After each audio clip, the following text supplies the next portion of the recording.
तो ध्यान से देखिए, एक नए डिफरेंस में आपका स्वागत है। ये डिफरेंस आपका क्वाजी कॉन्ट्रैक्ट और कॉन्ट्रैक्ट के बीच में होने वाला है। ठीक है, ये डिफरेंस जो है क्वाजी कॉन्ट्रैक्ट और कॉन्ट्रैक्ट के बीच में होने वाला है। तो स्टार्ट करते हैं इस डिफरेंस को।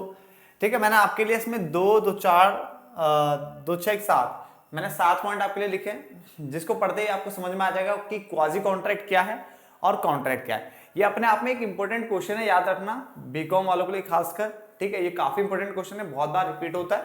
तो ये नहीं, देखो अब क्या होता है, देखो जैसे डिफरेंस आपसे पूछ सकता है, आपसे कह रहा मैं ये पूछ सकता है कि क्वाजी कॉन्ट्रैक्ट के बारे में बताओ या कॉन्ट्रैक्ट के बारे में बताओ, तो डिफरेंस से काफी अच्छे से समझ में आ जाता है। तो वही मैं यहाँ पे करने की कोशिश कर रहा हूँ और आपको समझाता हूँ कि क्वाजी कॉन्ट्रैक्ट और कॉन्ट्रैक्ट होता क्या है। तो पहला है डेफिनेशन की, अगर हम बात करें तो quasi contract is one that is not exactly, यानी पूरी तरह जो एग्रीमेंट नहीं है, not exactly an agreement but it is similar to an agreement. Agreement की तरह हो सकता है बट एग्जैक्टली एग्रीमेंट नहीं है। ये बात को समझना, नाम है क्वाजी और कॉन्ट्रैक्ट, यानी कॉन्ट्रैक्ट हुआ है बट क्वाजी है। क्वाजी मतलब पार्टली, यानी हाफ कॉन्ट्रैक्ट एक तरीके से। ठीक है, जो एग्जैक्ट में मतलब तरीके से अपनी इच्छा से बनाया हुआ कॉन्ट्रैक्ट नहीं है, ये हाफ कॉन्ट्रैक्ट है, इस तरह से बोल सकते हो आप। तो उसने बोला quasi contract is one that is not exactly an agreement, जो कि पूरी तरह से कोई एग्रीमेंट नहीं है but it is similar to an agreement. पहला पॉइंट समझ में आ गया। उधर देखते हैं तो कॉन्ट्रैक्ट क्या होता है। ये कैसा एग्रीमेंट होता है जिससे आप एनफोर्स करवाते हो लॉ से। लॉ से क्या करवाते हो, एनफोर्स करवाते हो, उसी को बोलते हैं कॉन्ट्रैक्ट। तो आपने बिल्कुल बेसिक सी डेफिनेशन कॉन्ट्रैक्ट की तो पहले से पढ़ी होगी कि कॉन्ट्रैक्ट उसे कहते हैं, कॉन्ट्रैक्ट ऐसा एग्रीमेंट जिसको आप कोई भी एग्रीमेंट जिसको आप एनफोर्स करवाते हो लॉ के द्वारा, उसको कॉन्ट्रैक्ट बोल दिया जाता है। कोई भी ऐसा एग्रीमेंट जिसको एनफोर्स करवाते हो लॉ के द्वारा, कॉन्ट्रैक्ट हो जाता है। और यहां पे इसने क्या बोला कि quasi contract is one that is not exactly an agreement, जो कि एक एग्रीमेंट नहीं है but similar to an agreement. Clear हो गया। चलो, एसेंशियल्स ऑफ कॉन्ट्रैक्ट, यानी जो कॉन्ट्रैक्ट बनाने के लिए जो जरूरी चीजें होती हैं, जरूरी बातें होती हैं, उनकी अगर हम बात करें तो क्वाजी कॉन्ट्रैक्ट की बात करें तो डज नॉट पोजेस, यानी इसमें नहीं होता all the essentials of a valid contract. तो वैलिड कॉन्ट्रैक्ट के जो एसेंशियल यानी जो मेन पॉइंट्स होते हैं, वो सारे पॉइंट्स को यहाँ पे कवर नहीं करेगा। ये सारे पॉइंट यहाँ पे कवर नहीं होते। ठीक है, बट यहाँ पे पोजेस ऑल, ठीक है, essentials of a valid contract. Point समझ में आता है। देन उसके बाद वॉलेंट्री एग्रीमेंट की अगर हम बात करें तो इट डज नॉट इन्वॉल्व, यहां पे इन्वॉल्व नहीं होता। वॉलेंट्री एग्रीमेंट यानी अपनी इच्छा से बनाया हुआ एग्रीमेंट यहां पे देखने को नहीं मिलेगा between the parties. It is imposed by law, ये सिर्फ लॉ के द्वारा इम्पोज की गई चीजें हैं ताकि प्रिवेंट कर सके, अनजस्ट एनरिचमेंट को प्रिवेंट कर सके। ठीक है ना। तो इसने बोला यहां पे कि ये जो है इट डज नॉट इन्वॉल्व, ये इन्वॉल्व नहीं करता है voluntary agreement between the parties, क्योंकि अपनी इच्छा से तो भाई कोई एग्रीमेंट यहाँ पे हुआ ही नहीं है। और it is imposed by law, ये लॉ के द्वारा इम्पोज किया जा रहा है ताकि रोका जा सके अनजस्ट, यानी जो अनफेयर, बेचारा किसी के साथ गलत कर देना, इस टाइप का जो होता है ना, उसको रोकने के लिए किया जा रहा है अनजस्ट एनरिचमेंट। यानी जैसे मान लो कोई छोटी सी गलती भी और उसका फायदा आप उठाने की कोशिश कर रहे हो, तो लॉ यहाँ पे आपको रोकने की कोशिश करेगा कि बच्चा वो गलती से हुई है चीज या फिर बाई मिस्टेक ऐसी चीज हुई है, आप इसका फायदा ना उठाओ, आप उसको उसकी चीज वापस लौटा दो। कई बार होता ना कि आपको मान लो कोई, मान लो सपोज वॉलेट में लिखा इसका पड़ा हुआ, अब आपको मिला, मुझे पता आप तो सारे पैसे लेकर के ठूस करके खा पी के निकल भी लोगे इतने में, मगर ऐसा नहीं होता। लॉ कहता है आपको उसको वापस कर देना चाहिए। ठीक है ना। तो यहाँ पे अपनी इच्छा से एग्रीमेंट नहीं बनाया था बट फिर भी एक तरह से बन गया कि आपको मिला है तो आपको वापस कर देना चाहिए। ठीक है ना। बट यहाँ पे कहें तो यहाँ पे वॉलेंट्री एग्रीमेंट होता है of all parties involved with, जिसमें clear terms and mutual consent होगी, यानी सब कुछ बातें जो है साफ साफ लिखी, terms and conditions and all जो भी होगी वो बिल्कुल साफ साफ यहाँ पे लिखी भी होगी। क्लियर हो गया। देखो लॉ पढ़ने में बहुत सारे बच्चों को दिक्कत होती है, बट डिफरेंस की फॉर्म में याद करोगे तो काफी सारी चीजें वैसे ही याद हो जाएगी। 3 पॉइंट मैंने आपको कवर करके समझा दिए, अब तीनों पॉइंट में एक बार रिपीट कर देता हूं ताकि अच्छे से समझ में आएगा। तो मैंने क्या बोला है, क्वाजी कॉन्ट्रैक्ट एक ऐसा कॉन्ट्रैक्ट जो कि पूरी तरह नॉट एग्जैक्टली एन एग्रीमेंट, पूरी तरह एग्रीमेंट नहीं है but similar to an agreement है। ठीक है ना। और कोई भी एग्रीमेंट जिसको आप एनफोर्स करवाते हो लॉ के द्वारा तो वो बन जाता है आपका कॉन्ट्रैक्ट। क्लियर है। यहां पे क्वाजी कॉन्ट्रैक्ट जो है does not possess all essentials of a valid contract, एक वैलिड कॉन्ट्रैक्ट के जितने भी मेन पॉइंट्स होते हैं सारे ये कवर नहीं करता, बट ये सारे पॉइंट कवर करेगा ये। क्लियर हो गया।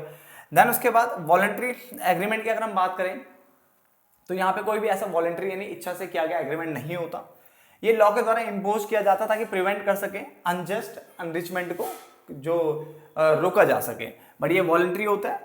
और इसमें जितनी भी चीजें होती है बच्चे वो क्लियर टर्म्स होती है, म्यूचुअल कंसेंट बिल्कुल क्लियर होगा, एकदम सब कुछ साफ साफ बातें लिखी हुई होगी, ठीक है। आगे कंसेंट की अगर हम बात करें तो there is no consent since they are not made voluntarily, क्योंकि अपनी देखो इच्छा से तो हुआ ही नहीं ना, ये तो बाय मिस्टेक ऐसा कुछ हो गया, बाय चांस ऐसा हुआ, बाय सिचुएशन ऐसी हो रही है, तो इसलिए यहाँ पे कोई कंसेंट वंसेंट वाली बात यहाँ पे नहीं आती है। बट यहाँ पे कंसेंट बिल्कुल होगा, दोनों पार्टी कंसेंट दे रही है, एग्री हो रही है, ऑफर होगा, सब कुछ होगा, प्रॉमिस एंड ऑल सब कुछ देखने को मिलेगा यहाँ पे। क्लियर हो गया, 4 पॉइंट समझ में आ गया अच्छे से।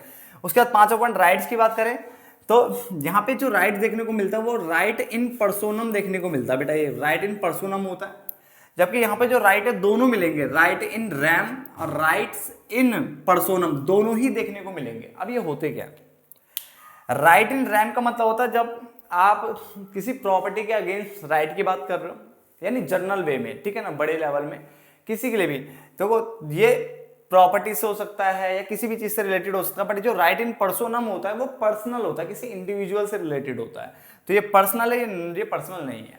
बात समझ आ गया ना, क्या है राइट इन रैम और राइट इन पर्सोनम, ठीक है। देखो मैं इसके बारे में आपको एक चीज और बताता हूं देखो यहां लिखा हुआ है कि rights in rem are the rights that relate to specific property, जो किसी स्पेसिफिक प्रॉपर्टी से रिलेट हो सकता है, और अगर कोई आपकी प्रॉपर्टी को, आपकी उस चीज को नुकसान पहुंचाने की कोशिश करता है, कोई भी दिक्कत दखल अंदाजी करता है, तो आप उसको उठा करके कोर्ट में यानी उसके अगेंस्ट एक्शन ले सकते हो। उस टाइप की चीजें यहाँ पे होती है राइट एंड रैम के अंदर। क्लियर है। बट जो हमारा पर्सोनम होता है वो स्पेसिफिक पर्सन से रिलेटेड होता है, ठीक है, स्पेसिफिक पर्सन से रिलेटेड। इसका मतलब अगर कोई पर्सनल अगर है तो पर्सोनम पर्सनल वे में पढ़ा जा रहा है, और ये राइट एंड रैम में प्रॉपर्टी एंड ऑल बड़े लेवल पे पढ़ा जा रहा है। क्लियर हो गया। चलो, और ऑब्लिगेशन की अगर हम बात करें तो इसको इंपोज करता है लॉ, की लॉ के द्वारा इंपोज की गई चीजें। और ये जो होता है ना, यहाँ पे ऑब्लिगेशन है, जो जिम्मा है, वो एक्चुअली क्रिएटेड बाय पार्टीज। यहाँ पे पार्टीज खुद से करती है क्रिएट, क्योंकि पार्टी प्रॉपर तरीके से वे में एग्रीमेंट कर रही है, कॉन्ट्रैक्ट बना रही है, ठीक है ना। बट यहाँ पे जो होता है वो लॉ के द्वारा इंपोज किया जाता है, लॉ को बीच में आना पड़ जाता है, ठीक है ना। फाउंडेशन की बात करें तो it is founded upon the principle of equity. ये प्रिंसिपल ऑफ इक्विटी, इसका जो मतलब फाउंडेशन बोलो, बेस बोलो, या कैसे स्टार्ट होता है, तो it is founded by founded upon the principle of equity. यहाँ पे प्रिंसिपल ऑफ इक्विटी आपका लग रहा है, याद रखना मेन पॉइंट है। और इसमें लिखा ड्यूटी, यहाँ पे आपकी ड्यूटी बनती है, is the basis of such contract. यानी यहाँ पे जो कॉन्ट्रैक्ट का जो मेन जो बेस है या जो आधार है ना, वो ड्यूटी है।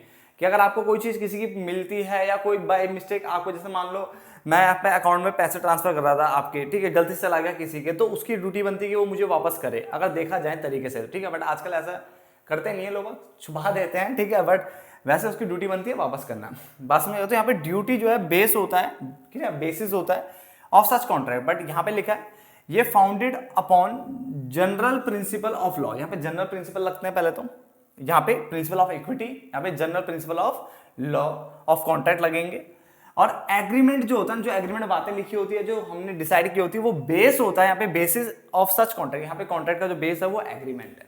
क्लियर है। तो अटपटा जरूर था, बट कोशिश की आपको समझाने की। मैं एक बार बंद करने से पहले, वीडियो को क्लोज करने से पहले मैं एक बार और रिपीट कर देता हूं, ताकि आपको यहीं पे याद हो जाए। प्लीज सुनना, बंद आप मत करना वीडियो बंद, आप पहले प्लीज सुन लेना एक बार और, देन आपको अच्छे से समझ में आ जाएगा। मैंने क्या बोला, क्वाजी कॉन्ट्रैक्ट क्या है, not exactly an agreement. Exactly agreement नहीं है, बट सिमिलर टू एग्रीमेंट है। कोई भी एग्रीमेंट जैसे आप एनफोर्स करवाते हो लॉ के द्वारा, वो क्या बन जाता है आपका, अपना आप ही कॉन्ट्रैक्ट बन जाता है। यहाँ पे जो वैलिड कॉन्ट्रैक्ट के जो एसेंशियल पॉइंट्स होते हैं, यहाँ पे सारे कवर नहीं होते हैं, यहाँ पे सारे कवर हो जाते हैं। यहाँ पे वॉलेंट्री एग्रीमेंट नहीं देखने को मिलेगा, ये इंपोज्ड बाय लॉ होता है to prevent unjust enrichment, unjust enrichment को रोकने के लिए। बट यहाँ पे वॉलेंट्री होता है, और इसमें clear terms and mutual consent देखने को मिलती है। कंसेंट की अगर हम बात करें तो नो कंसेंट, यहाँ पे कोई कंसेंट देखने को नहीं मिलेगा, ठीक है ना, क्योंकि वॉलेंट्री तो हो ही नहीं रहा, तो कंसेंट नहीं होगा। यहाँ पे कंसेंट दोनों पार्टीज की होगी।